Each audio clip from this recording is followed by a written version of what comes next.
heard too many such alarms over the years, and they ignored the warnings. Just after 3 p.m., the dam collapsed. Club members watched in horror as a 40-foot wave, about 2 million tons of water a half-mile wide, crashed down the river valley. Within minutes, the flood devoured 4 small towns. In less than an hour, it roared into Johnstown. Most people saw nothing. They heard only a thunderous rumble, but then the water was upon them. Those not instantly killed were swept away by the angry surge.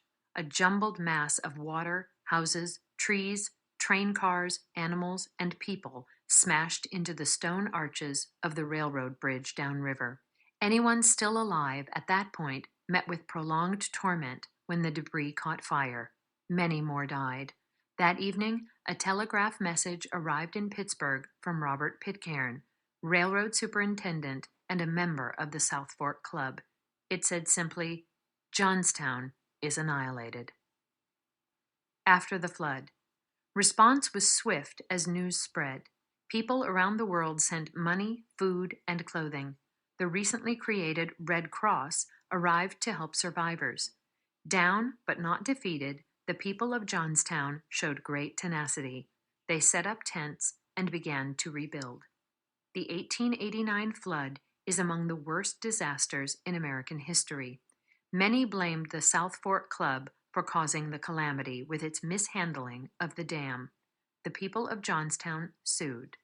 But the primary sources. Sources of information are considered primary if they come from people living at the time of the event described.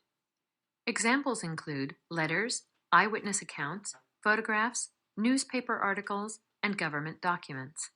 There are many first-hand accounts by survivors of the 1889 Johnstown flood. Gertrude Quinn Slattery, for example, was only 6 years old at the time, but she later recalled being swept away on a raft with a muddy mattress and bedding. Like others, she remembered holding on for dear life. Thankfully, she lived to tell her story. Johnstown after the 1936 flood. Courts ruled the flood an accident and awarded no money. Some club members contributed to relief efforts. Andrew Carnegie donated $10,000 and rebuilt the town's library. Other members remained silent. When another flood hit Johnstown in 1936, the federal government paid to have the rivers rerouted. Johnstown residents rebuilt once again, believing there would be no more floods. But on July 20th, 1977, nearly 12 inches of rain fell in 10 hours. 6 dams burst, pouring 128 million gallons of into Johnstown. This time, many people moved, and businesses closed for good. Like an eclipse darkening the sky, the 1977 flood dimmed Johnstown's future. Today, key activities help reduce the danger to Johnstown. The National Weather Service sponsors a Flood Watchers program, and studies are done to identify weaknesses in the flood protection systems. But there is also an emergency plan, just in case the waters overrun Johnstown again. Facts about the 1889 Johnstown flood. 2,209 people killed, including 99 entire families. 1,600 homes destroyed. $17 million in property damage.